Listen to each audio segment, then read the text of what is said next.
I'll talk about my topic. I gave my the name as the thoughts of a dying atheist. Now that's the name of a song by Muse.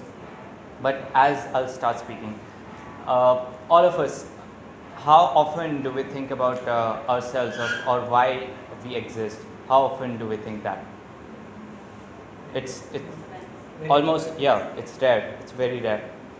We've had an abundance of time to think about ourselves without constraints, without judgment.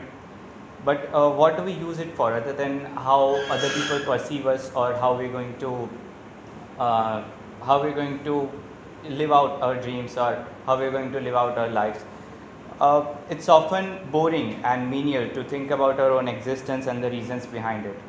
Uh, do we ever think about the finite behavior of life?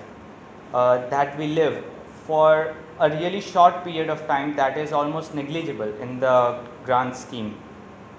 That we will die before we see ourselves evolve. That we will die before humanity achieves its scientific apex. That we are no more than a momentary microbe on a dust mote whirling through the unimaginable immensity of space. And still we go on and on. Though our ability, unlike the other animals, to conceptualize our own end creates tremendous psychic strains within us, the world's religions, for all their narrow-mindedness, did supply a kind of consolation for this great ache.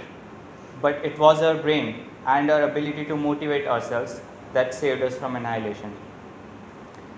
We've all been affected in some or the other way by religious ideas, because that's probably the only source of philosophy the general public receives and accepts.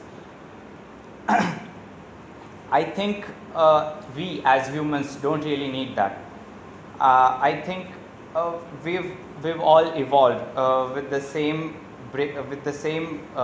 systems in our brains, that the mechanisms in our brains we see in almost all life forms. Take a look at all the animals in the world. They suffer and struggle to live their lives and reproduce until they grow old and die. And they don't even have a speck of intelligence to be even aware of their own selves or think about self-existence in some way. It's almost like life itself is a gigantic organism that reforms itself every now and then.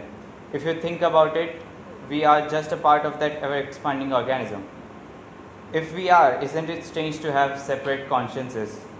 Whatever the reason, life has strived for millions of years, and that's what I find truly bizarre. Thanks.